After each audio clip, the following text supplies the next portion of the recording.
რაც მე ვიცი დაახლოებით ალბათ 20 წელიწადი აქვს მას სერვისის მიწოდების მიმართულებით გამოცდილება, განათლების სწავლების მიმართულებით. ამჟამად მოვაწეობს შოთა მესხიას სახელობის ზუგდიდის სახელმწიფო უნივერსიტეტში. IT მიმართულების ლექტორად, ასევე როგორც შემთხვევით ცნობილია, მუშაობს კონკრეტულად IT მიმართულებით BMS სისტემების ადმინისტრირების მიმართულებით. თუ რას ნიშნავს ეს BMS სისტემა, სად გამოიყენება და ზოგადად რას გულისხმობს, ამაზე თვითონ მოგვახსენებს. თავიდან მინდა რომ ეს ჩვენი შეხვედრა იყოს უშუალო გარემოში, იყოს რაღაცა თავისუფალი, ზედმეტი ასე ვთქვათ ოფიციალობის და ფორმალობის გარეშე. ეს მიზანი მთავარი არის ის, რომ კავშირი შედგეს თქვენ როგორც სტუდენტებმა და მომავალმა სპეციალისტებმა პირდაპირ პირველი ხელიდან მიიღოთ ასე ვთქვათ ინფორმაცია იმ ადამიანებისგან, ვინც უკვე ეს გზა გაიარა, წარმატებას მიაღწია და ასე ვთქვათ, მათი გამოცდილება თქვენთვის ძალიან ღირებული იქნება. შესაბამისად, მე ასპარეზს დავუთმობ ბატონ ზაზას, თხოვ მას რომ თავისთავად წარმოგვიდგინოს, თავის გამოცდილების შესახებ მოგვიყვეს და დანარჩენი თუ კითხვები გვექნება პროცესში, თუ საუბრის შემდეგ, რა თქმა უნდა, სიამოვნებით მოგისმენთ და ვისაუბროთ ნებისმიერ საკითხზე. დიდი მადლობა, მე დიდ დროს არ წაგართმევ და დავუთმობ ზაზას ჩვენს. მადლობა ბატონო იაზონ, მადლობა ორგანიზატორებსაც, ვინც შექმნა ესეთი ჩვენი კავშირი. მადლობა იდეის ავტორებსაც, ვინც არის ღმერთმა ხელი მოუმართოს ყველას. მადლობა იმ საზოგადოებას, ვინც ჩვენ გვისმენს, ჩვენ სტუდენტებს, მომავალ თაობას, თუნდაც ჩვენს მომავალ კოლეგებს, თუნდაც საუნივერსიტეტო მიმართულებით, თუნდაც ტექნიკური მიმართულებით, არანაირი პრეტენზია არ გვაქვს, პირიქით.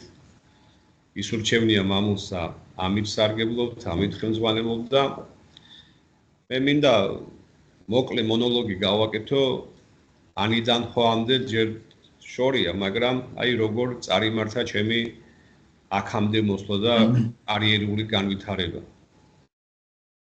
პირველ რიგში, როდესაც როგორც მოგეხსენება ბატონო იაზონ, ჩვენთვის მთავარი მასწავლებლებისთვის არის, რომ სტუდენტები აღიზარდონ სწორად. და რაც მე მაგათან მაქვს გადმოსავსემი ეგ არის, რომ დღევანდელი სიტუაციიდან გამომდინარე შევადაროთ მაგით ჩვენს დროინდელს 90-იან წლებს, მე უბრალოდ ერთ-ორ მაგალითს მოვიყვან, პლუს კიდე ცოტას გავიხუმრებთ, ან ვინმეს შეიძლება დარჩეს ეს საფუმარო და მე გავიხსენებ ჩემს პირველ ნაბიჯებს ჩარიცხვიდან პირველ კარიერამდე, სამსახურამდე და აი როგორი ეტაპებს გავდიოდი ჩვენ და დღევანდელ სტუდენტებს რამხელა განსხვავებული გარემო ხდებათ ამჟამად. 99-ში რო ჩავირიცხე უნივერსიტეტში 2000 წელს გადავედი თბილისში. და ჩვენთვის ახალი საზოგადოებისთვის იყო ესეთი კომპიუტერული ავტომატიზაციის ფაკულტეტი და მეც მომხიბლა ამ გარემოსვამ და შევედი აქ. რამდენადაც გასაკვირი არ უნდა იყოს ჩემო ძვირფასებო, რაც მოლოდინი მქონდა სამწუხაროდ არ დავხვდა, იმიტომ რომ ინფრასტრუქტურის პრობლემა იყო, რაც დღევანდელ ახალგაზრდობას არ აქვს. ლაბორატორიაში იყო სულ 2 კომპიუტერი, ვიყავით 20-ნი. და თქვენ წარმოიდგინეთ ახლა ასეთ გარემოში როგორ გინდა ისწავლო, როცა გაქვს სურვილი, რომ ახალ ინოვაციას შეეხო ხელი. აი როგორი კომპიუტერი იყო, მაგაზე არ კონკრეტდებით ახლა. დიახ. რასოსაძრებლობის კომპიუტერი იყო. ხო და. აი ესეთ გარემოში გვიწევდა ჩვენ სწავლა და ისე გამოვიდა, რომ მე იძულებული ვიყავი მესწავლა იმისთვის, რომ სწავლას სწავლის თეორიულად განმევითარებია ჩემი თავი და 2006-ში მივედი, 5-ში მივედი სამსახურში პირველად დედაჩემი გახალ პედაგოგი და მაგალ მითხრა რომ შვილო უნდა დაიწყო რამენაირად კარიერაო და ჩვენთან იყო ფიზიკური აღზრდისა და სპორტის აკადემია ეგეთი და იქ მივიღეს პირველად სამსახურში და მახსოვს პირველი შეხვედრა ჩემს უშუალო სამსახურის უფროსთან. გამოუცდელი კაცი მივდივარ აქ თითქოს და კომპიუტერის სპეციალისტი, არადა ტექნიკურად არანაირი შეხება არ მქონდა ჩვენს ლაბორატორიასთან, სადაც იყო ახალი გახსნილი 20-40 წუთი ვიდექი იმისთვის, რომ ვიღაცას რკინის კარი გაეღო, მე შევსულ ვიყავი, იქ იყო კურსელი, რომელსაც თითქოს და ვეძებდი და ჯდარ ვიყავი და უბრალოდ ვორდი დამებიშ და უბრალოდ ასოები ამეკრიფო, უბრალოდ ნახაზები გამეკეთებია. აი ესეთ რეალობა გავიარე და საბოლოოდ მოხდი სპორტის აკადემიაში. და ერთ კურიოზს მოგიყვებით, რომ ჩემი დავალება იყო ამოსაბეჭდი მქონდა ფურცლები, 10 ფურცლიდან სადღაც 2 ფურცელიდან. მე რა თქმა უნდა გამოუცდელი ამ დარგში მივედი და მერვე და მეცხრე ფურცლის ნაცვლად მარტო ვიცედი ყველას ამობეჭდა. ეგრეთ წოდებული all ფუნქციიდან ამობეჭდე ყველა, ეს 2 დავტოვე, დანარჩენი დავხი. აი ესე იგიწყება ჩემი კარიერა, ჩემო ძვირფასი. ამის მერე მოვკიდე ამ სფეროს ხელი, ნელ-ნელა განვითარდი. მერე წამოვიდა პროფესიული სასწავლებელი, მერე წამოვიდა უნივერსიტეტი, რომელთანაც ინტეგრაცია მოხდა და ეხლა გახლავართ IT მიმართულებით, როგორც ბატონმა იანომ დიაზონმა ბრძანა, ხელმძღვანელი 20 წელიწადია მუშაობ ამ სფეროში და 17 წელიწადია ამ ჯგუფს ხელმძღვანელობ. ეხლა ეს მონოლოგი რატო გავაკეთე? რო შევადაროთ უბრალოდ ეს ორი რეალობა ერთმანეთთან, მაშინ არ იყო იმის საშუალება და ინფრასტრუქტურა, რომ ჩვენს მომავალ თაობას მაგ დროს ესწავლო. ეხლა პირიქით, ყველანაირი საშუალება არის საიმისოდ, რომ განვითარდეს ჩვენი ახალგაზრდობა და უფრო მეც მიაღწიოს, ვიდრე ჩვენ ვიჯახირეთ და რაღაცა გამოვიარეთ თეორიულ ასპექტში და აი დღეს რაღაცნაირად ვეპოტინებით იმას, რომ მომავალი თაობა აღზარდოთ სწორად. განათლების გარეშე და პროფესიონალიზმის გარეშე ჩვენი ინტეგრაცია ვერც ევროპაში მოხდება, ვერც ვერსად, იმიტომ რომ იქ მოთხოვნები ისეთია, ხარისხი ისეთია, რომ ჩვენ ესეთი როგორც ფილმშია ცოდნით ვერ გავფრინდებით. და ამან მომიყვანა დღევანდელ რეალობამდე, აი ეს მინდოდა თქვენთვის გადმომეცა, აი ეს მინდოდა მომეხსენებია ჩვენი მომავალი თაობისთვის, რომ 1-2-ზე არის ეხლა ალბათ თქვენთანაც, ჩვენთანაც ბატონო იაზონ ნებისმიერი მიმართულების ტექნიკა, რომელსაც შემხებლობა ექნება, საიდანაც შეიძლება სტარტის დაწყება, რომ განავითაროს თავისი პიროვნება და აქედან რაღაცნაირი ვექტორი გაუჩინოს თავის თავს. მე მინდა რომ ეს გამოიყენოს სრულიად რაც კი არის საშუალებები და რაც კი არის აქცები იმისთვის, რომ ჩვენ მომავალში განვავითაროთ ის დიდი გამოწვევები, რომელიც თქვენ ბოლოს ბრძანეთ, ჩემს მეორე სამსახურში რაც არის, ეს არის ჩემი ტექნიკური მიმართულებით მუშაობა, სუფთა პროფესიული მიმართულებით, სადაც BMS სისტემით ხდება მართვა აგრეგატების. ეხლა თქვენის ნებართვით ამაზეც რომ წარმოქმნა შეუქმნა იმას, ვისაც არ ქონია ეს ტექნიკური მიმართულების წარმოქმნა, მე მინდა უბრალოდ განიხილოთ ერთი ოთახი. თქვენი კვადრატი 50 კვადრატიანი. უბრალოდ ბატონო ზაზა რომ განმარტოთ, რაზე არის საუბარი. საუბარი არის building management systems, ანუ შენობების მართვის სისტემას. მე ამას გამოვიტან ახლა სლაიდიც მაქვს ამასთან მიმართებაში, განმარტებასაც გავაკეთებ, მაგრამ მანამდე საიდან მოდის ეს BMS-ის მართვის სისტემა და რატო იყო აუცილებელი, ამ თემას მინდა შევეხო. უბრალო ოთახი დავიწყოთ, ეს რომ გათბობა გაგლილებით ვუზრუნველყოთ და სუფთა ჰაერით საჭირო არის პულტით მართვადი მოწყობილობა, ეგრეთ წოდებული, რომელიც თითქმის ყველას აქვს სახლში, ან თუ არა და გვინახია. 50 კვადრატს სჭირდება 1 კვადრატი ესეთი მოწყობილობა გარედან მიყენებული, რომელსაც პულტით მართავდა. თქვენ წარმოიდგინეთ, რომ 200 ესეთი შენობა რო იყოს ოთახი, ანუ დიდი. მე ახლა ვიძახი გაბარიტებზე წარმოსახვით, რომ ავიღოთ აეროპორტის სისტემა, ავიღოთ სასტუმროების სისტემა, ავიღოთ დიდი მარკეტი სიტყვაზე ქუთაისი მოლი თუ არის, ეგეთი ბათუმი მოლი, თბილისი მოლი, ზუგდიდი მოლი, ესეთი გაბარიტული შენობები, სადაც ჩვენ შევდივართ, ხდება ესეთი გარემო ძალიან თბილა ზამთარში და ძალიან გრილა ზაფხულში, ანუ სასიამოვნო ტემპერატურაა და რომ მივიხედოთ ირგვლივ, აი ამ ჩვენ რო გვაქვს სახლში მიჩვეული ტრადიციული ვარიანტი არსად არ არის. საიდან იმართება ეს?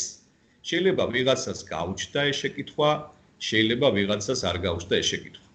აი ზუსტად იქითკენ მიდის ეს ყველაფერი, რომ აი ეს BMS სისტემა ბატონო იაზონ მე თქვენი ნებართვით ახლა შემიძლია გავაზიარო ალბათ ჩემი სლაიდი რომ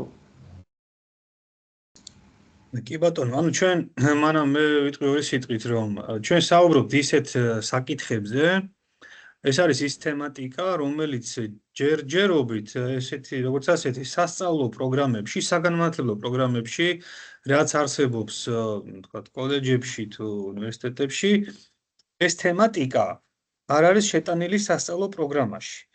ანუ დღესდღეობით ეს ითვლება როგორც ასე თქვათ ექსტრაკურიკულური კლასგარეშე საკითხავი თემატიკა არის, თუმცა ეს არც კლასგარეშე ნამდვილად არ არის, რადგან ძალიან ბევრი შენობა, როგორც თქვენ ბრძანეთ, საავადმყოფოები თუ დიდი სხვა შენობები, მათ ჭირდებათ ესეთი კომპლექსური მართვის სისტემები, სხვა შემთხვევაში ეს შენობები ვერ იარსებებენ იმ ფორმით, როგორც გვაქვს დღეს.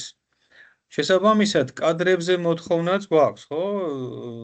საჭიროება არის, მაგრამ დღესდღეობით ცალკე ესეთი მორგებული კურსები ამ სისტემების მართვისთვის არ გვაქვს. ესეთი რეალობა გვაქვს, ხო ასეა?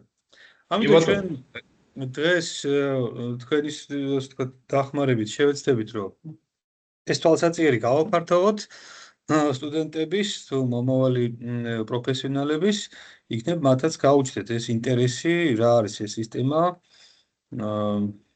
საინტერესო არის თუ არა, დაკავდებიან თუ არა ამ სფეროში და ასე შემდეგ. დარჩეს გისმენთ ყურადღებით. კი ბატონო, მადლობა.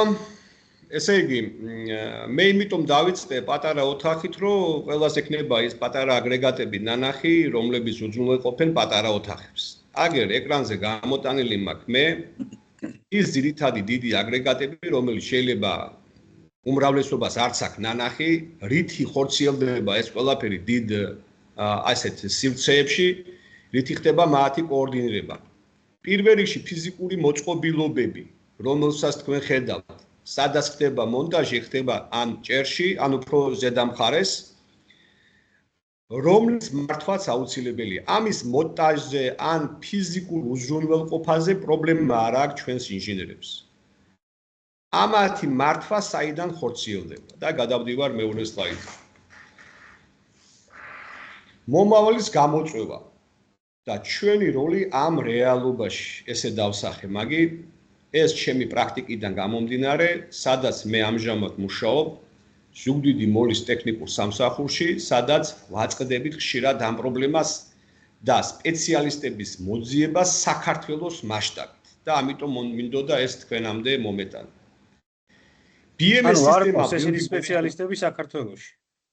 აი ზუსტად მაგ იქითკენ მივდივარ, რომ არ ყავს სამწუხაროდ და ვის ვეპოტინები ჩვენ და თუ ყავს რას უშვებით მაგად. ჩემი რეალობიდან, აი ეს მინდა ჩვენი შეკრების თავარი მიზანიც ეს ხო არის, რომ ჩვენი გამოცდილება გაუზიაროთ მომავალ თაობას და მივცეთ ის მიმართულება, რომელიც არის მომავლის მიმართულება და მომგებიანი, თუნდაც ფინანსურად, თუნდაც ისედაც განვითარებისთვის.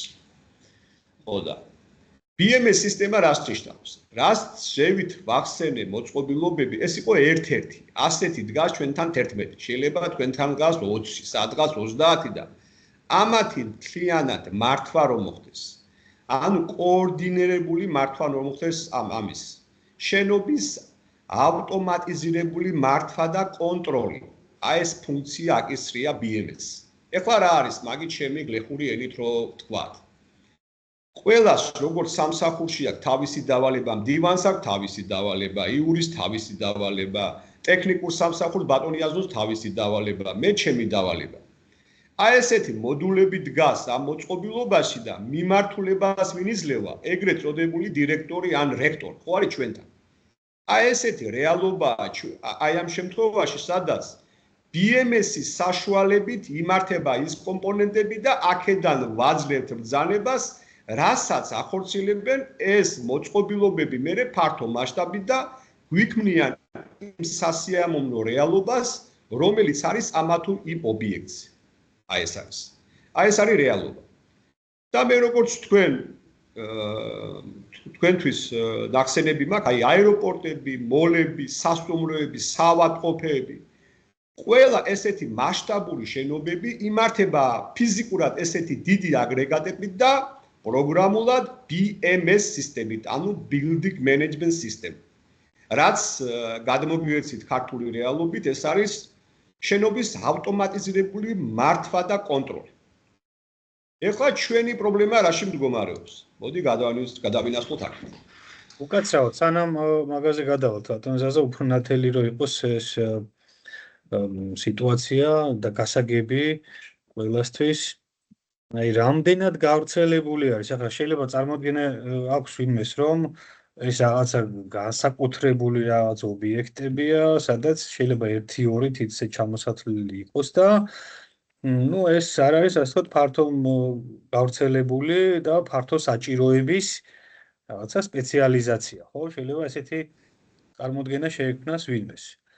ამაზე რომ ცოტა გავშალოთ ეს საკითხი, ყველა ანუ სასტუმრო, ყველა სასტუმროში იქნება მსგავსი, სადღაც 20 ოთახი ან მეტი თუ აქვს. საავადმყოფოში რა თქმა უნდა იქნება, ხო? ყველა საავადმყოფოში მსგავსი სისტემები, გათბობის სისტემა, გაგრილების, ჰაერის მიწოდების, თუ სხვა სისტემები, ჟანგბადის მიწოდება, თუ რაღაცა სხვადასხვა სპეციფიკაა, სხვადასხვა ადგილზე, ხო? ქარხანაში იქნება თუ აი საცურაო აუზი რო არის, თქვა ქუთაისში ოლიმპიური აუზი, იმასაც გააჩნია შესაბამისი სისტემა, რომ წყალი გააგრილდეს თუ გათბეს შესაბამის ტემპერატურაზე და მის მართვა და კონტროლი ხორციელდებოდეს და ასე შემდეგ. ხო, ანუ ეს არ არის რაღაცა ვიწრო 1-2 შენობის ამბავი და 1-2 თქვა ობიექტის თემატიკაზე არ ვამახვილებთ ეხა ყურადღებას. ეს არის თემატიკა, რომელიც დღესდღეობით იკრებს ძალას და სულ უფრო და უფრო ვითარდება და თვალსა და ხელშუა, ასე თქვათ, როგორც სოკოები, ისე მრავლდებიან ასეთი შენობები. და შესაბამისად საჭიროებაც იმატებს კადრების.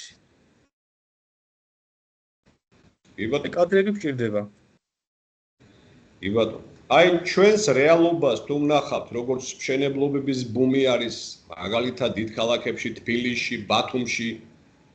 ბათუმში მით უმეტეს ნახევრად სასტუმროები რო არის, იქ ყველგან არის მსგავსი სისტემა.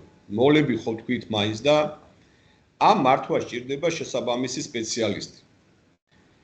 ეხლა ჩვენს ახალგაზრდებს შეიძლება დაებადოთ ეგეთი შეკითხვა, ან ყავდეთ ვინმე მსგავსი ნათესავი ან მშობელი, უახლოესი გარემოცვა, რომელიც ამ ტექნიკური მიმართულებით მუშაობს. ეხლა მე გეტყვით ჩემი გამოცდილებიდან მაქსიმუმ რისი გაკეთება შეიძლება ჩვენი საქართველოს რესურსებიდან გამომდინარე ამ მიმართულებით. ესენი რო იმართოს. პირველი, ანუ ამ მოწყობილობებს, რომელიც მე ვახსენე ზევით და გაჩვენე თქვენ თავითვე, ეს დიდი მოწყობილობა ამას ქვია ახვა, ანუ ტექნიკური ტერმინოლოგიით, რომელსაც შემოაქვს როგორც ბატონმა იაზონმა ბრძანა ჟანგბადი. ანუ ამის თავარი მოვალეობა არის აკონტროლოს ტენიანობა, შემოიტანოს სუფთა ჰაერი.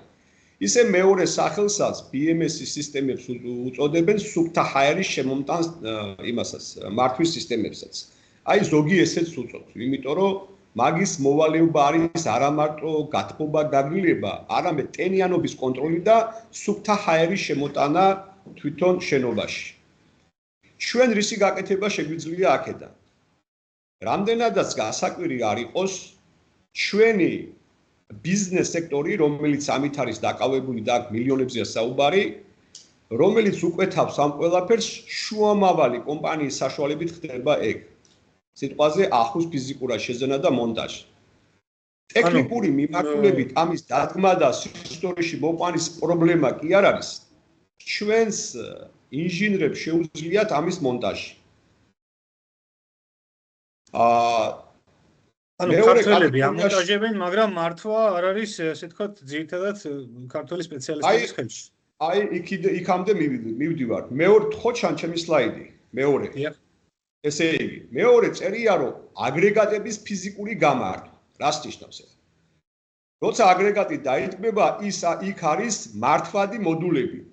DDC ეგეთი მოდულები, რომლებიც მე როგორც ზევით ახსენე, ცხოვრებისეული მაგალითი და როგორც ჩვენ ყველა ჩვენს მოვალეობას ვასრულებთ, ისე ეს მოდულები არის პროგრამირებადი და ასრულებენ თავის დავალებებს, რასაც BMS-ი უბრძანებს.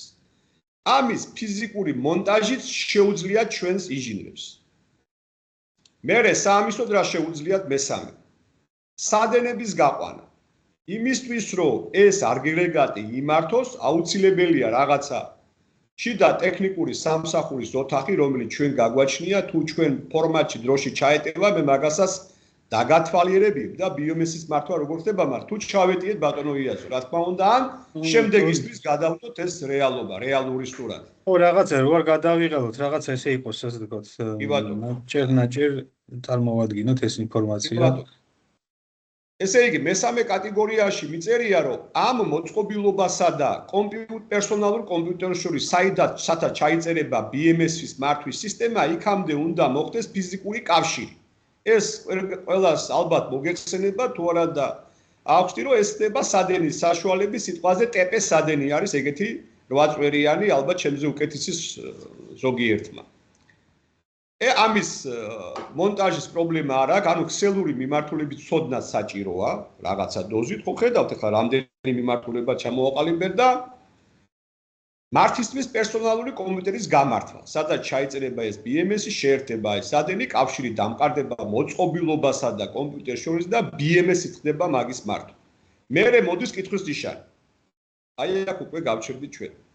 აი აქ უკვე მიჭედებით, ვიხმარ ამ სიტყვებ ჭალებში. BMS-ის გამართვის პრობლემაა ჩვენთან. და რა შვებიან ახლა? ჩვენთან როგორ აკეთებენ ახლა ჩვენს რეალობაში რაც მე დავინახე. სიტყვაზე ავიღო ჩვენთან შეუკვეთეს რაღაცა კომპანიამ შეუკვეთა მიდეა. სიტყვაზე ვიძახი. მიდეა რომ შეუკვეთოს ამან შუამავალი არის თურქული კომპანიები. თურქული კომპანიას უნდა მიმართოს ჩვენმა წარმომადგენლობამ რომ გამოუყოს ინჟინერი. ის თურქის სპეციალისტი უნდა ჩამოვიდეს, ის უნდა იყოს უზრუნველყოფილი მაღალანაზღაურებადი ხელფასით და პლუს კიდე საცხოვრისით. ანუ ყოფა გჭირდება. და თქვენი აზრით რამხელა ხარჯები იქნება ეს ბატონო იაზო, თქვენ ჩემზე უკეთ მოგეხსენებათ, რამხელაზე გადის ეს ყველაფერი. რატომ? მეხუთეში კითხვის ნიშანი იმიტომ დავსვი, იმიტომ რომ ჩვენთან კადრების დეფიციტია. არ არსებობს მსგავსი კადრი. და ამიტომ ხდება ეს კადრი რომ არ არსებობს, ამიტომ ჩამოყავს კადრი შუამავალი კომპანიის გავლით სხვა ქვეყნიდან და ასე ვთქვათ, რამოდენიმე დღიანი საქმისთვის ესეთი შეჭრილების გაფორმება გვიწევს. მაგაზე მეც გეტყვით ბატონო იაზო, მაგაზე მეც გეტყვით კიდე. აი აქ თუ მაგ ახლა ჩაშლილი მაგი, ხო? ესე იგი მაგაზე მეტის თქმა იმაში მინდოდა მე რომ ნებისმიერ კომპანიას ჭირდება კვალიფიციური კადრი და ეს კვალიფიციური კადრი რატომ მოდის უცხოეთიდან ამ შემთხვევაში შუამავალზე არის საუბარი რატოა შუამავალი რატო დავარქვი სახელი მაგასაც აქვს არ არის პრობლემა თუ დროში ჩავეტევით ნებისმიერი წარმოებული მოწყობილობა ახუებ სისტემები თუნდაც მიდეა იყოს თუნდაც სამსუნგი იყოს შუამავლის როლს იმიტომ ასრულებს თურქეთი რომ ისინი აწყობას აკეთებენ ადგილზე და უფრო იაფად თავაზობენ ჩვენ შედარებით ვიდრე ორიგინალი თქვათ გერმანული ვარიანტი ან ესპანური ვარიანტი. პლუს ამას ამათი მომსახურეობის სფერო ინჟინერული მიმართულებით ცოტათი უფრო იაფია ვიდრე ევროპული ვარიანტი. ანუ ამათ ჩვენი ბიზნეს მიმართულებისთვის მომგებიანი მაინც შედარებით ეს გამოდის, მაგრამ უფრო მეტი მომგებიანია ადგილზე შესაბამისი ინჟინერების პოვნა. ეხლა რა ხდება? კვალიფიციური აგერ მეორე კატეგორიაში მიწერია კვალიფიციური კადრის დეფიციტი. ეს დეფიციტი რეალურია. მე მოვიყვანე ჩემი მაგალითიდან. წინაპირობა ხო იყო რომ გაუზიაროთ ახალგაზრდებს ჩვენი გამოცდილება. აგერ გიზიარეს სრული პასუხისმგებლობით რა პრობლემასაც ვაწყდებით ჩვენ და ესე იგი დეფიციტის დაკონკრეტებაც არის საჭირო. დეფიციტი ნიშნავს რომ რაღაც რაოდენობით ყავს, მაგრამ რაღაც რაოდენობით არ ყავს. მაგრამ აქ დეფიციტი კი არ არის საერთოდ რა. ანუ კადრი საერთოდ არ როიყოს ვიღაცა აი ვიღაცა როიყო მაგაზეს მოგიყვებით ბატონო იაზონ და ცოტას გაგაცინებთ ახლა და მსგავს სიტუაცია ხდება შეიძლება თქვენთან უფრო ხშირად. აი მესამე კატეგორიაში რომ იწერია ანაზღაურებების დაბალი ფასი იყო პიროვნება ვინც მეტნაკლებად 70%-ით ადგილზე დამონტაჟებული მართვას აკეთებდა BMS სისტემით და ანაზღაურების დაბალი ფასის გამო ითმინა მაკაცმა და გააგზავნა თავის CV ლონდონში. და ინგლისში დაიწყო მუშაობა და პირობა არ გაინტერესებთ. აქ ჰქონდა სადღაც 3000 ლარი და ცოტა მეტი ლარებში. და პიროვნება შესთავაზეს, ციფრები არ მინდა ეხლა ბევრად მეტი. შესთავაზეს საცხოვრისი და ორი შვილი ყავდა და ორივეს განათლება უფასოდ. განათლება ლონდონში უფასოდ. რა შედეგზე გადის ამ დარგის ცოდნა? აი ეს მინდა ახალგაზრდებს აუხსნა. დეფიციტი, რომელსაც დაბალი ანაზღაურება ჰქონდა, ეს პიროვნებაც გავაქციეთ აქედან და საცხოვრის პოულობს სხვა ქვეყანაში. რამდენად დაფასებული პროფესიაა ეს ევროპის კი არა, მსოფლიო მასშტაბი. აი ეს მინდა გადმოგცეთ ეს რეალობა, რა რეალობის წინაშე იდგა ჩვენი სამსახური და ჩვენ მსგავს პიროვნებს რო გავაკეთებიოთ რომელიმე აგრეგატის მართვის სისტემა, ველოდებით თვეებით, ბატონო იაზო, თვეებით. თქვენ წარმოიდგინეთ. და ზუსტად ამან განაპირობა, რომ BMS-ზე მესაუბრა მე, BMS ინჟინერიაზე მესაუბრა მე. და ეს მეოთხე კატეგორიაში მისწერია ზუსტად კადრების გადინება. გადინება ხდება იქიდან გამომდინარე, აი ზედა ორი ეშელონის რეალობაში მოქცევის გამო. დაუფასებლობა პირველ რიგში, ხო იცით, შინაურგდელ შენდობა არა აქვს და მეორე დაბალი ხელფასის გამო. ამიტომ ის კაცი იქით გაიქცა და მეც გეტყვით კიდე. როდესაც კომპანია ყიდულობს თურქეთიდან რამე დანადგარს და BMS ხო გამართავს ეს ინჟინერი, კონტრაქტში იწერება, რომ ლიცენზიის თანხა უნდა გადაუხადონ ამ კომპანიას, რომ ყოველთვე მოგცენ მოყარებელი და პაროლი ამ BMS-ის გახსნისთვის. კიდე ახალი რეალობა. და ეს ბიჭი, რომელიც წასულია, რამდენი თვეა გვეხმარება, იქიდან შემოდის ლონდონიდან და შედის ჩვენ მდგომარეობაში, რომ დეფიციტია კადრების და გვეხმარება ამ მიმართულებით და რაღაცნაირად რამდენიმე თვეა გაგვაქვს თავი, რომ ყოველთვე მოვა გაითიშება. გაითიშებაში რა იგულისხმება, ბატონო იაზო, ზევით უნდა ახვიდე და ყველა აგრეგატი ხელით უნდა გამორთო. ხედავთ რამხელა კომფორტია BMS-ის არსებობა. აი ეს მიმართულება. აი ესეთი დეფიციტი. და ამან განაპირობა, რომ ეს თქვენთვის აი ჩემი გულის ტკივილი მეთქვა, რომ ამ ახალგაზრდებს აქვთ რეალური შანსი, რომ ისწავლონ ისეთი რაღაცა, რომელიც არის ინოვაციური და მომავლის მოთხოვნადი ტექნოლოგია. მოთხოვნადი ინჟინერია უეჭველი დასაქმების პრიორიტეტით. უეჭველი გასაღების ბაზარი იქნება მსგავსი სპეციალისტების. მე რასაც ხედავ, მე ხო ჩემი აზრი უნდა გადმოგცე და ამიტომ აი პირნათელი ვიქნები თქვენ წინაშე. კი ბატონო, ძალიან დიდი მადლობა ბატონო ზაზა. იცით რა ჯობია ჩვენ რომ რაღაც ეტაპზე დავტოვოთ ასე თქვათ ლუფტი შეკითხვებისთვის, ამ დღევანდელი შეხვედრის შეჯამებისთვის, რომ რაღაცა თემა ვიცი რომ კიდევ საუბარი გჭირდება და განსახილველი საკითხები ბევრი არის. შემდეგი შეხვედრები, ან ჩვენი შეხვედრების ციკლი გვექნება ამ თემაზე და კიდე სხვა თემაზეც. თქვენთან მოკლედ BMS-ზე მოგვიწევს კონცენტრირება ძირითადად და უფრო დეტალურად გავშლით ამ თემებს, მაგრამ აქამდე რაც ვისაუბრეთ, ეხლა რომ რაღაცა თქვათ რამე არ დარჩეს ისეთი შეკითხვა, თუ ვინმეს აქვს კითხვა უპასუხოთ, გავშალოთ ეს თემა დეტალურად. ესე იგი, ჩვენ ვისაუბრეთ, რომ ესეთი შესაძლებლობა არსებობს ზოგადად დასაქმების მიმართულებაში, რომელიც აქამდე არ იყო, ანუ აქამდე ესეთი პროფესია არ არსებობდა, თქვა BMS სისტემის ადმინისტრატორი, თავისთავად ქვეყანას იბნელეში იყო და რა BMS სისტემაზე იქნებოდა საუბარი, მაგრამ წინ მიდის, ხო?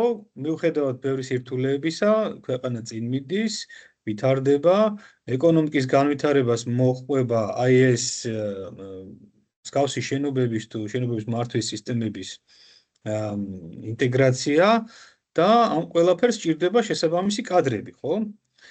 როგორც თქვენ ბრძანეთ, ძალიან კარგი მაგალითი იყო ეს იმისთვის, რომ თუ რამე იცის ადამიანმა ის არ დაიკარგება, არც აქ და არც საზღვარ გარეთ, დისტანციურადაც შეიძლება გარკვეული მოქმედებების შესრულება და რა თქმა უნდა, დასაქმების შესაძლებლობა ფარგლებს გარეთაც არის მაღალი ანაზღაურებით. და ეს მხოლოდ დასაწყისია.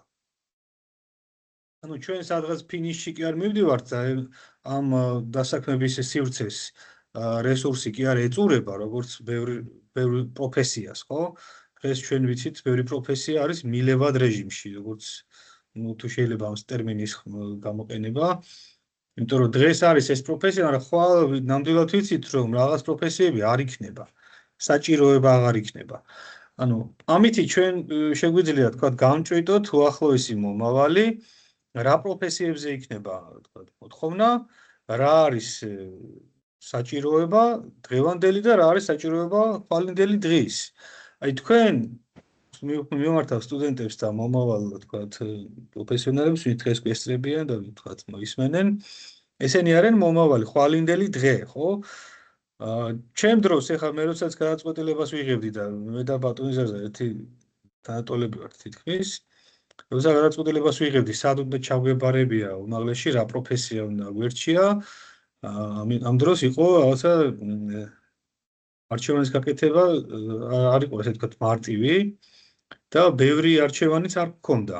სულ რამოდენიმე პროფესია იყო მიმართულება და ანუ ვთქვათ ზოგმა ეკონომიური აირჩია, იმიტომ რომ რაღაცა პოპულარული იყო, ზოგმა იურიდიული, იმიტომ რომ პოპულარული იყო და ასე შემდეგ. ამ პრინციპით იყო ასე ვთქვათ არჩევანის გაკეთება შესაძლებელი.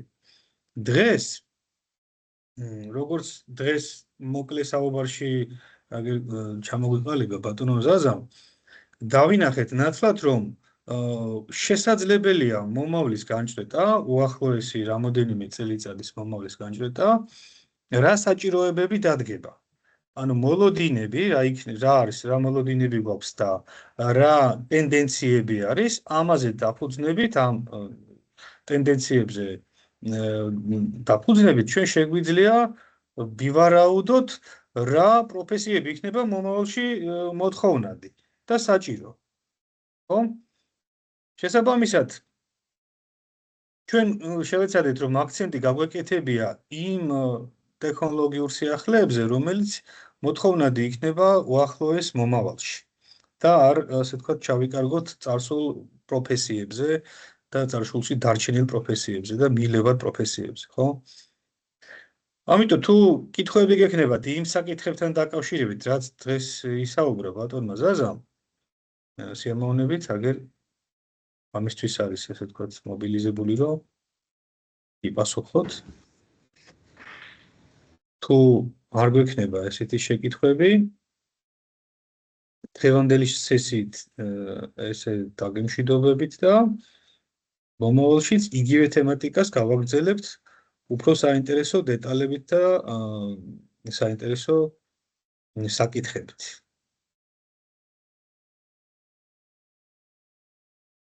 კეთილი, როგორც ხედავ, რომ პასუხი საკითხები არ არის. მაშინ დღეს შეგვიძლია ბატონ ზაზა რომ ასე ვთქვათ ესე შევაჯამოთ დღევანდელი დღე ამ ნოტაზე, ასე ვთქვათ დადებით ნოტაზე და უახლოეს მომავალში ჩვენ კიდევ შევხვდებით ერთმანეთს. მე არ მინდა რომ რაღაც გადავიღალოთ და რაღაც გადატვირთული იყოს ეს ჩვენი შეხვედრა, რამოდენიმე საათიანი სესიები, ცოტა ესეთი არის რა მოსმენის რეჟიმში ცოტა რთულია. ხა როცა ადამიანი ისმენ 1 საათი მოსმენა რთულია, მე წამოწოლა გინდება.